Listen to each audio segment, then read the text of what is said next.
Hello, all, and welcome back to a new episode of Movies and Us, a weekly gathering place filled with conversations about movies, stories, and connection. My name is Jennifer Hahn. And I'm Sarah Callan.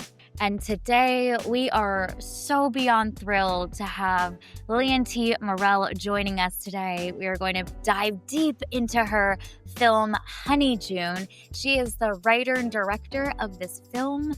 I mean, we've gotten a chance to watch this film, and there's so much meat in here. We're excited to dive into just the heart behind this. But this film is picking up some incredible momentum. Debuted at the Tribeca Film Festival, won the AT&T Untold Stories Award, which is one of the largest film production prizes in the world, the highest annual financial award to a single filmmaker at any film festival. So my gosh, that is thrilling.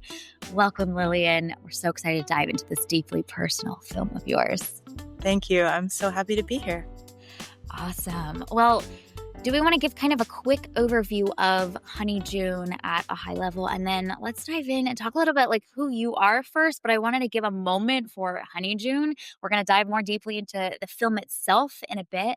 But I think this film is a deeply personal film for you, birthed from kind of a personal place. It is about a mother-daughter duo who travel to the beautiful island of the Azores and really discover themselves and find healing within each other along the way. It'll make you laugh. It'll make you cry. It'll make you laugh and cry at the same time. There's so much duality and contrast in this around joy and grief together. And my gosh, there's going to be a lot to discuss. So that is Honeyjoon at a high level. But first, the person behind it all. Lilian, do you want to share a little bit about who you are, what you're all about, and maybe kind of your origin story with film? Like, how did you fall in love with this medium and really want to invest deeply in it?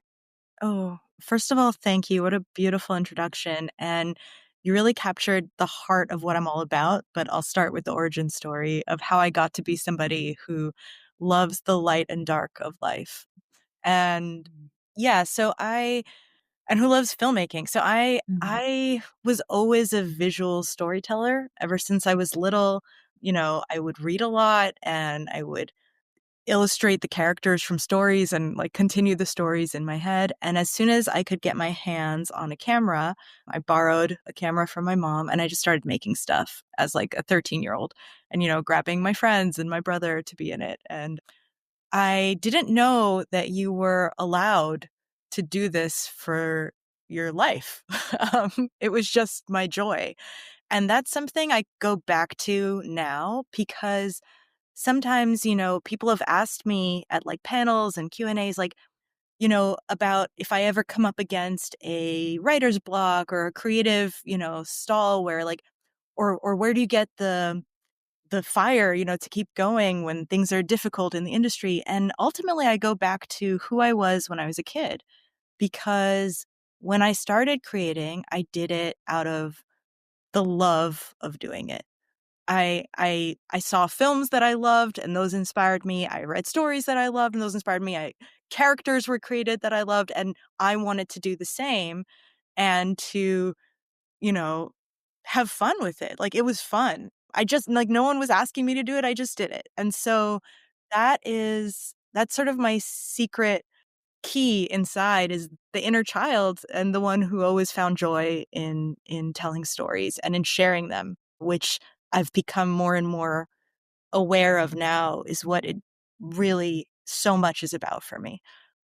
I think even hearing you talk about it, you like light up when you are sharing about that almost like childhood wonder around creating a story and seeing your vision in your mind come to life through your hands, which I think is so powerful and so contagious and likely is bringing you through those ups and the downs. It's like that deep love for this medium and for creating something visual that moves people, like Yeah. take you beyond the highs and lows, the ups and flows, I'm sure, of the filmmaking process and the filmmaking world.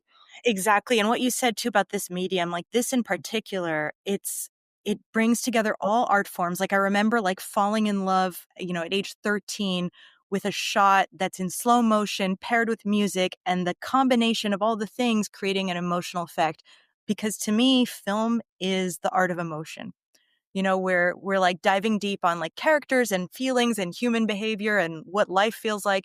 and then we're creating an emotional response in the audience, and like together we're sharing that emotional experience that feels like life, that makes us feel seen, that makes us laugh, that makes us cry. So I feel like kind of the art of emotions is what it feels like to me. And that comes through so clearly in Honeyjoon too. I feel like there's so many emotions that happen all throughout, and it never feels like too much. And even as you're going back and forth between, these deeply personal, like grieving emotions to laughing at something funny that happens, it doesn't feel out of place. Those emotions like work together and pair together really, really well. So I feel like we see that come through in Honeyjoon, which is just such a like deeply personal film. So if you wouldn't mind kind of sharing, like, why did you want to make this film? Like, why Honeyjoon? Thank you. I love the way you worded that. You know, one way I describe it is a surprisingly sexy, darkly funny, emotional roller coaster. And what I love to do as a filmmaker is take you for a ride. Take audiences Mm. on a roller coaster ride of laughter and feeling and share in the inside joke of being human and the beauty and the pain of it. And so that's all stories and all the films I've made, no matter the details, they're sort of vehicles to do that. And sometimes when you're really specific is when it becomes the most universal. So this story did start with a seed of real life inspiration. It was inspired by a real trip to the Azores, real grief, real love. But ultimately, it took on a life of its own and it became so much more just about the waves of life, the light and dark, the duality of being alive and what it feels like. And these characters, even the main characters, June and Leela, this mother and daughter, they sort of represent the yin yang. And, in the ways that they grieve and live. And one of them, the mother, she, you know, is connecting the dark side right now. She's connecting through her pain. That's the lens in which she's seeing the world right now. And the daughter wants to like run towards the light and feel alive again and feel pleasure and flirt with all the hot people on the island. And so, throughout the film, they do switch places, and ultimately feeling alive means feeling all of it.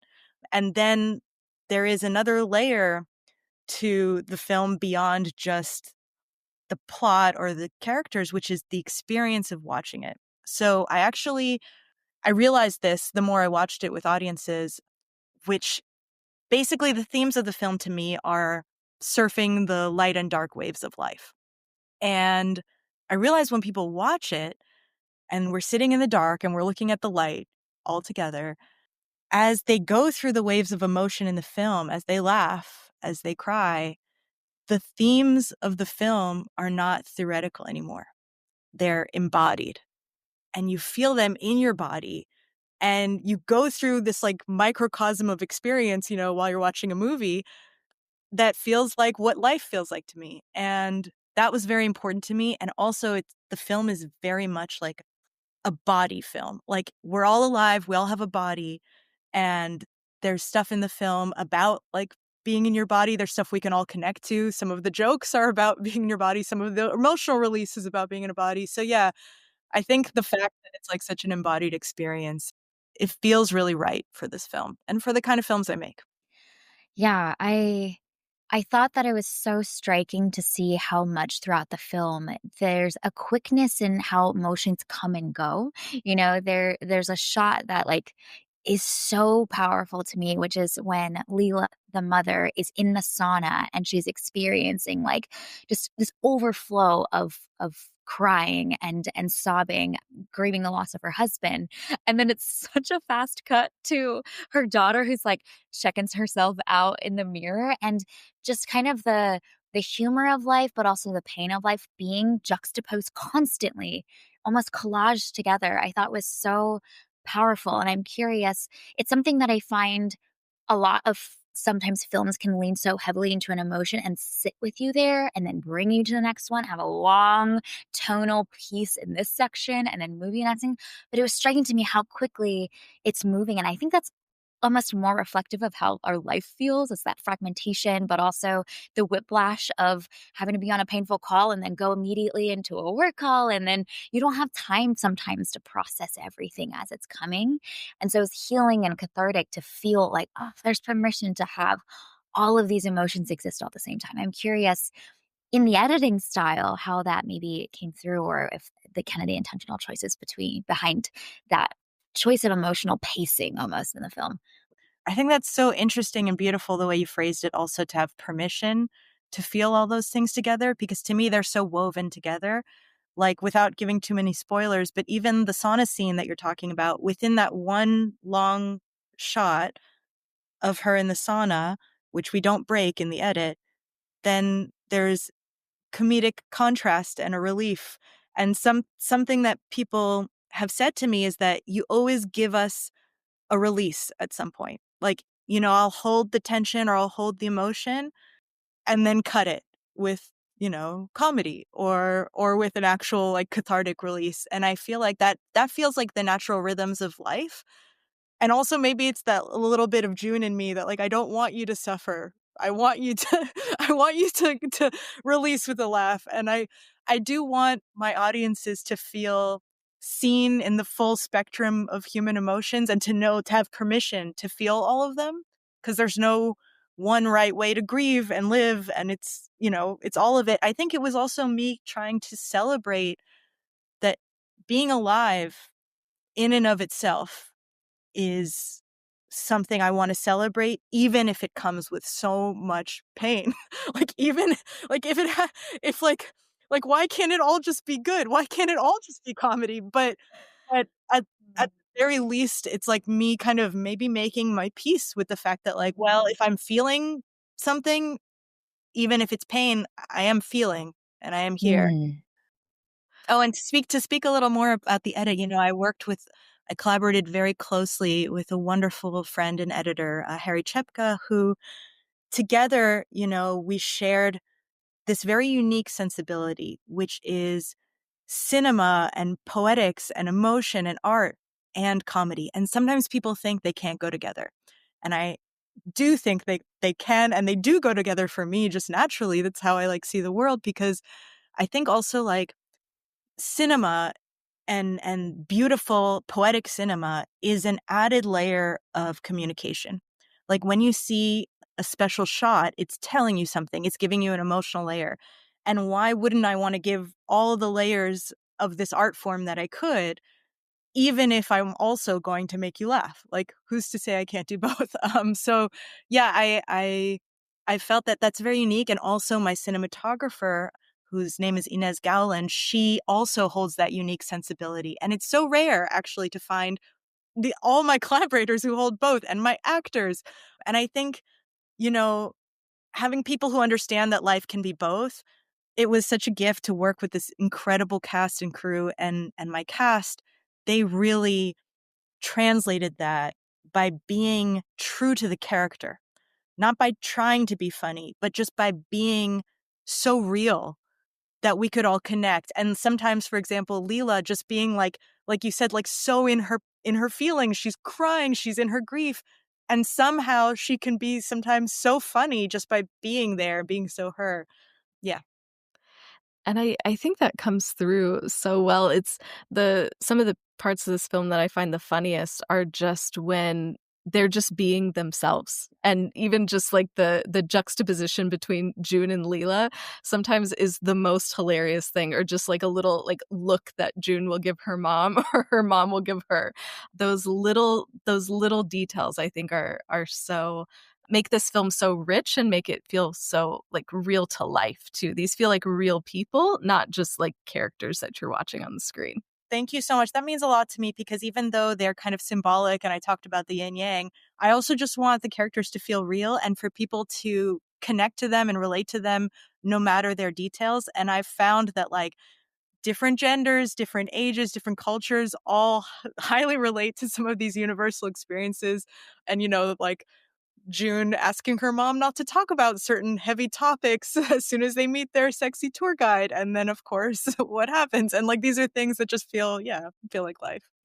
I loved some of those bits, and I think that as a female, getting to watch this film was, like, cathartic, and I was feeling very seen because the mother-daughter dynamics are so delicate, they're so special, especially when, like, moms are figuring out who they are in this kind of, like, season of life, and also the daughter is kind of blossoming and coming into herself, and that's a lot of turmoil, that's a lot of conflict, that's a lot of passive aggressiveness between the 2 of them, and I think there's so many little things in how they relate to each other, the looks, the glances, the small side comments that I was like, "Gosh, only someone that's experienced some bit of this knows how to put this to the screen in a way that feels really authentic." And the kind of the little jabs and the unknown jabs that they make at each other by accident, and just the tension between the 2 of them. You could cut it with a knife in some scenes. So those were really cool to see. That's so it's great to hear that people see and feel the layers in their relationship and that it's complex and that they're complex characters, which I think we all find interesting, because we are complex. And yeah, there's something what you said about watching it like as a woman, there is something radical about seeing women of all ages and cultures, be celebrated for their bodies, their Yes. pleasure, to have Mm, again, I don't want to give too much away, but to celebrate, you know, pleasure of both these characters was yeah. very important to me. And something that, I said actually when I pitched this film and I won $1 million to make it from Tribeca AT&T Untold Stories, was I said, thank you.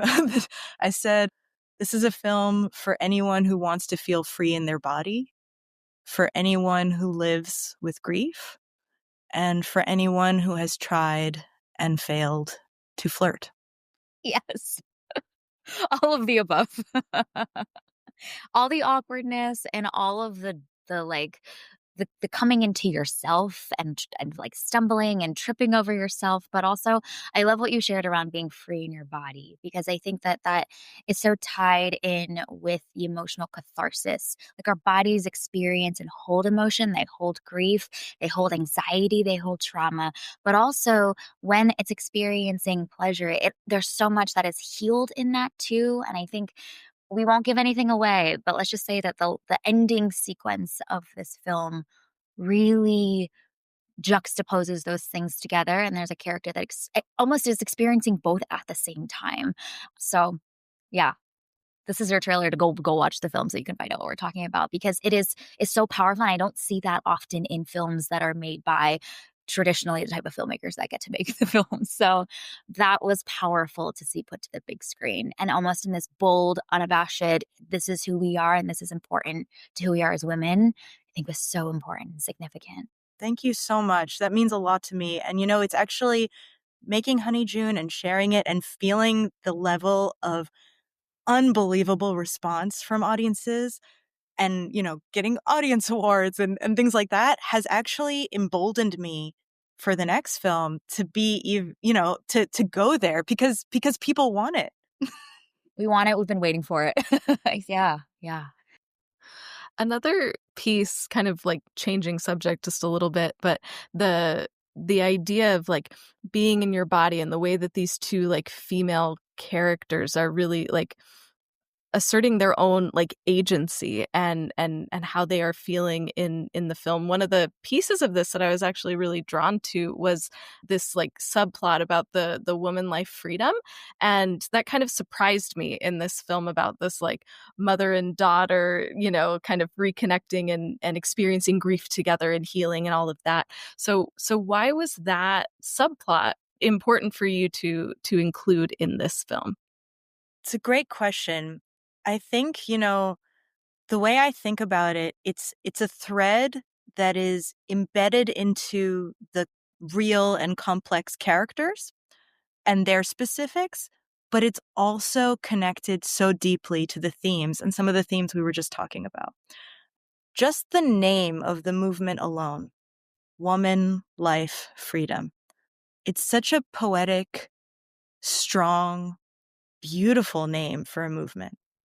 It kind of says it all. And and to me, if you look at those 3 words, they also could describe the themes of Honeyjoon, quite literally. And that connection also to the characters is very, very real. You know, these are characters who I think about Leela as somebody who she had to leave Iran after the revolution when she was young, and she's been homesick forever for her country. And, you know, the free life she used to have there that they don't have anymore and she can't go back. And when she lost her husband, her grief for all that she's lost is reignited, which is, you know, very real. And specifically with the movement coming up now, it reveals another complexity, which is that she's all about woman life freedom, but she's still trying to cover her daughter's bikini body up.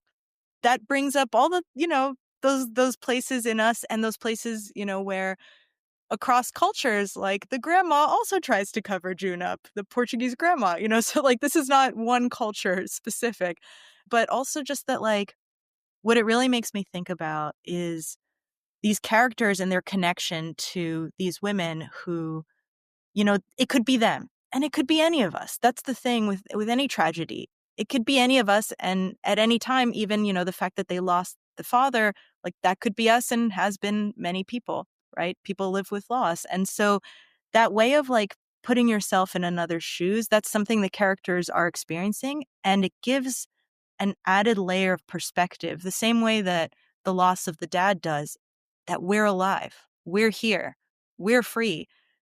And as June would say, like, can't we just enjoy being alive?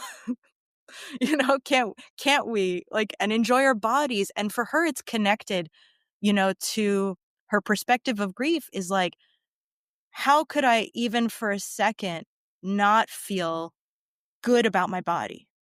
How could I not feel like good about pleasure when I've seen my dad suffer or when I've seen his body disappear, you know, and become smaller and smaller because he couldn't eat? It's like these are the things that have given her this like zest for being alive, you know? And it's something that yeah, this answer has gone quite deep and there are many, you know, threads, but that's the thing about this film. There are layers, and people have told me, you know, who've watched it multiple times, that they saw different layers into it later and things that they had never noticed before. For example, someone told me that they hadn't noticed the first time that, you know, mostly June is wearing light colors and Leela's wearing dark colors.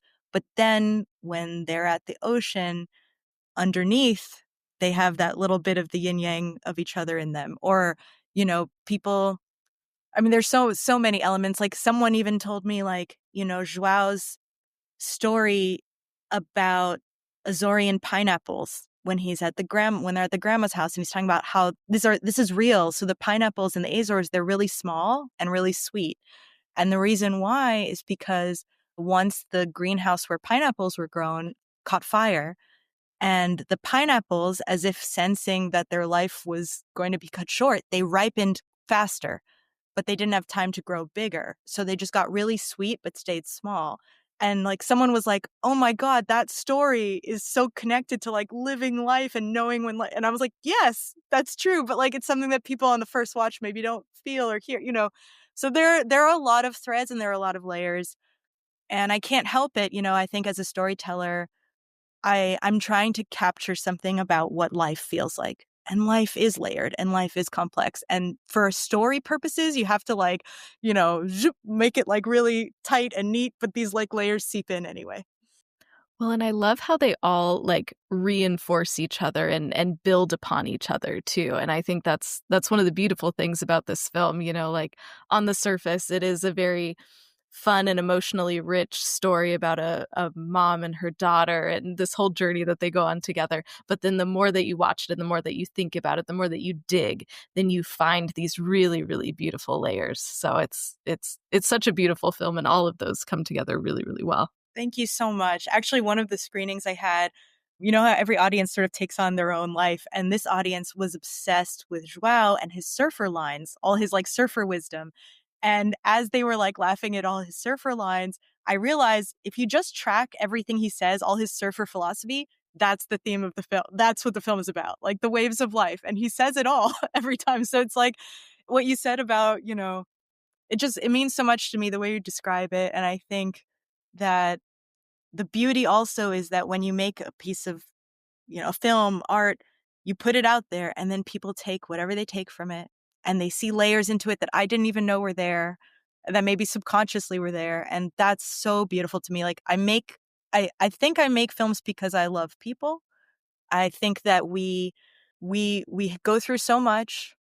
We It's not easy. We try so hard, which can be hilarious and beautiful and painful and all the things, and I want us all to feel seen in that, and yeah, sharing it is, like, to me, what making it is all about. It's all about the moment I get to share it with audiences, and hearing people reflect back to me how they laughed, how they cried, what they saw in it, all the, like, metaphors that maybe I didn't even know. That's just the best feeling in the world, and yeah, that's what I wanna do over and over.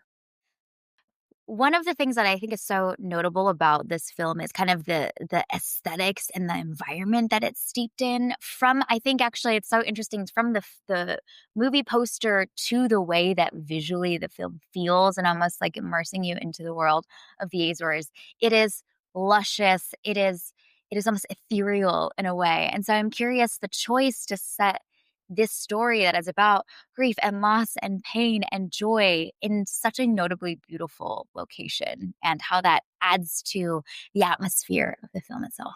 Amazing question. So, yeah, it's like, first of all, why not shoot in the most beautiful places in the world? Highly recommend. I'd like to do that again.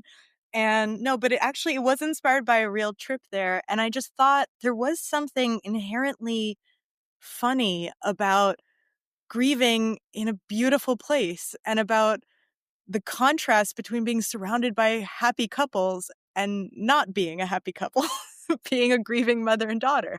And I just think, yeah, I think contrast is inherent, to comedy and also just what life feels like sometimes. Like, haven't we all cried in the sunshine? Like, so I feel like that was one bit of inspiration. And then the other was this island. It is so epically naturally beautiful. And the nature and the ocean and the hot springs, it's like the world is alive, like nature is alive. And it felt like a silent witness and almost like it brings you back to life too, like realizing that you're part of this, you're part of nature. And, when you see a dolphin, like, you're also a live creature in this, like, sea of life, It's like we're all connected. So there was something, I think, very, like, quietly powerful about that part too, and the ways in which both the beauty and also the kind of, like, objectiveness of nature, like, the ocean is still gonna, like, crash on the shore whether you're happy or sad, like, it's just gonna keep doing that. And do you choose to jump in or not? There's so much about the relationship with the characters and nature and life that felt just really right to shoot there, and it's such a special place, amazing people, and we actually cast real couples who live on the island and real people, like an entire town put on a procession for us. That was so special. So yeah, an amazing place will forever be so important to me. So, like, throughout the film, you sometimes cut to these shots that look like they were shot on a phone, and you'll go from, your normal, like, standard film aspect ratio to the phone aspect ratio. And I thought that those moments, they're usually pretty short and they still communicate so much though. So, like, why was that such an important piece and such an important visual choice for you to make in this film? Well, they look like they were shot on a phone because they were shot on a phone. We shot with 3 cameras, the Super 8 film, iPhone, and the ARRI, and our regular camera. And the iPhone, it just felt really natural to me, like, when you take a trip these days, like, that's how I capture, you know, my trips. So I felt like this is what the characters would do on this journey. And, people have told me later, like, that they saw the connection to the different characters with the different cameras, but it created spontaneity. It allowed even me, the director, to, like, grab the iPhone and capture something that I saw, like the whale watching. I took the actors and, just me and them and the iPhone. And it gave me creatively space for discovery and for inspiration in the moment. And it also made it feel very real to me. Like these characters that we're seeing, in the traditional film camera, and then suddenly you see them through an iPhone, it's like they're more tangible somehow. So yeah, I really loved that added playfulness and realness that it brought. I loved those moments. They were hilarious. There's so many shots of from POV of June where she's like sneakily taking the video of her hot tour guide, and then he turns around and it like immediately turns down to the grass. Those were so funny, and it really almost allowed us to feel like we were in the perspective of the characters.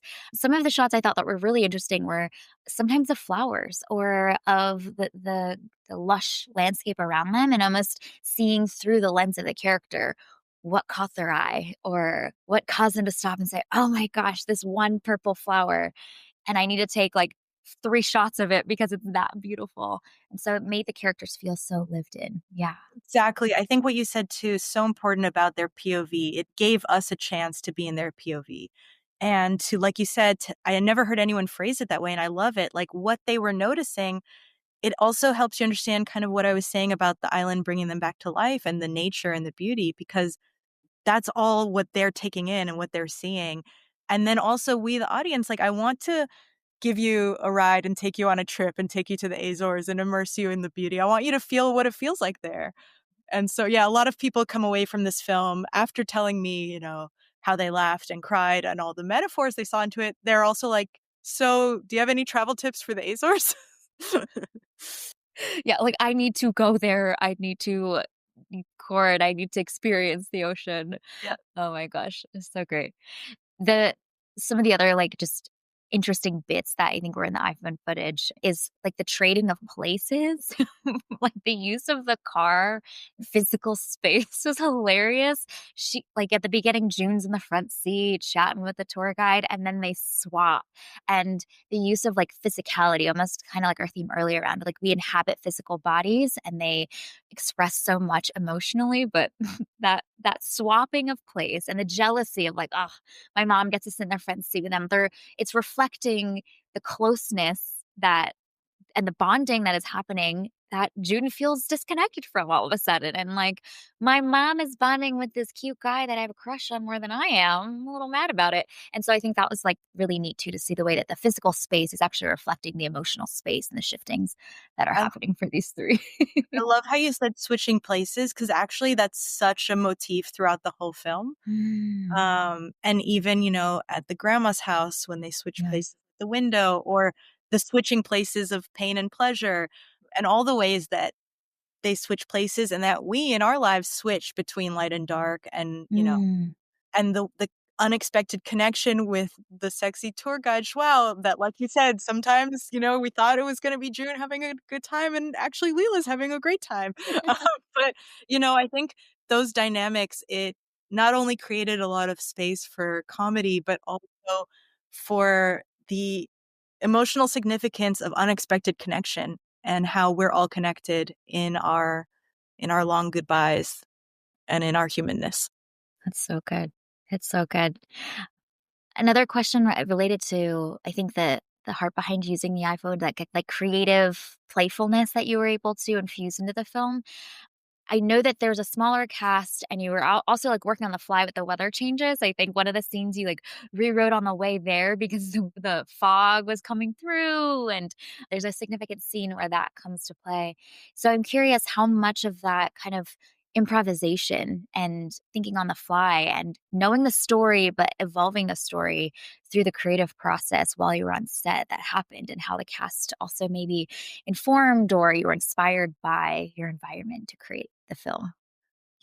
It's interesting because there's not a lot of, well, I'm not sure how to phrase this. Like, it is kind of a miracle to shoot a mostly exterior film on an island where you have no control over the weather, and you don't have the budget to just add days if it rains on the day you need. So I really don't know what to say about that, because it was just miraculous that it worked out. But there were happy accidents, like, as you said, the day we were supposed to shoot these blue and green lakes as we're driving up the mountain to get to the viewing spot, the view around me disappeared into the fog, and I had to rewrite that scene on the way up, and it was better for it. And I think for any filmmaker who might be listening, knowing your story and knowing the core of what you need to get is actually key to being a great director, because no matter what, you will have unexpected changes and challenges, and you have to know what you need for your film, even if you only have 5 minutes to get it, or, today's the day and you have to shoot in this location and the weather's different than you thought. And so I think it sharpened me and made me, the best director I've been yet. Making a feature has done that. It also, what you said about, being on the fly and improvising, it, like I said about the iPhone, like having an openness for discovery, because ultimately film is an art form. And then when you're actually making a film, there's so much planning involved and so many logistics that sometimes it can feel like removed from art. But it is still an inspiration. It is still inspired. And so in the moment, whenever I can notice that something new might be better than what I thought, like I will be open to and go for those things. But as a writer and director, I don't do improvisation really with the script as much, because those are very specific, and very like minimalist actually. So sometimes, improv can get like more maximalist and add more words where you don't need them. And sometimes, filmmakers find in the edit, you actually need a lot less words than you thought. But I think for me, like my vision stays very clear about my tone, my roller coaster between humor and heart. But if there is room for sparkle and magic and discovery, like, yes, please, I will take it. Even if it involves, rain and fog.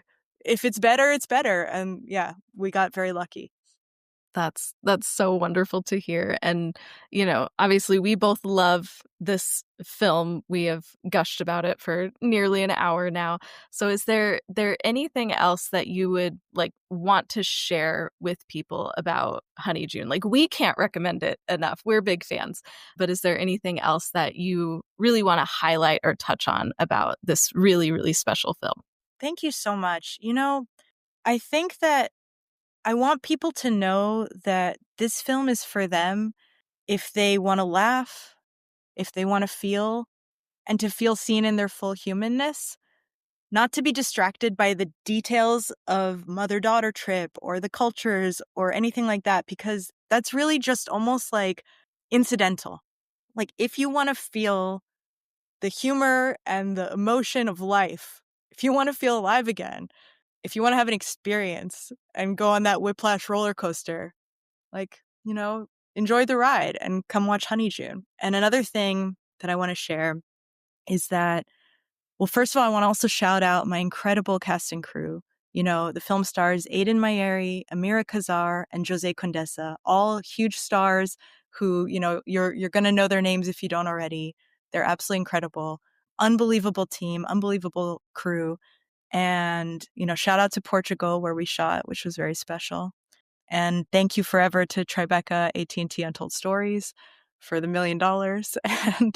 And also, to anybody who has watched it, if you loved the film, it would mean a lot to us to give, 5-star ratings and reviews on Letterboxd, because these are actually the ways that indie films get picked up for distribution. It does make a difference to us. And, the whole reason I made this is to share it with audiences, and I want to share it with audiences around the world. So we need theatrical distribution. That's what's next. And if you didn't love the film, please save your critiques for after we get picked up for distribution. Then you can post them all and bring them all. But no, really, it means a lot to me. And thank you to every single person who's ever watched the film and shared with me what you saw into it. That's what makes it feel complete. And thank you both so much for all the love and everything, all the layers that you saw into it and everything you shared with me, and for having me on. It has been an absolute joy. Yes, we cannot rave about this film enough. We're so excited, honestly, Lilian, to see also what you do next, and to see your star continue to rise and to bring these stories that are so deeply personal, they're specific, and yet they're also universal all at the same time, and to create a space where people can almost come back to themselves again in the same way that these two characters find themselves again and find each other and are more connected to each other than they were at the start of the film. And so we can't wait for more people to watch this. As Lilian has mentioned, if you have a chance to see this in your upcoming film festivals in your local city, go and support this film. Write a review, share it, talk about it. It sounds like that really helps drum up that continued momentum that this film already has. But man, we're going to add more fuel to that fire to keep this going for just Thank you. more people to get to see this. Yeah. Thank you so much. And yeah, you can follow the film on Instagram. It's at Honeyjoon Film.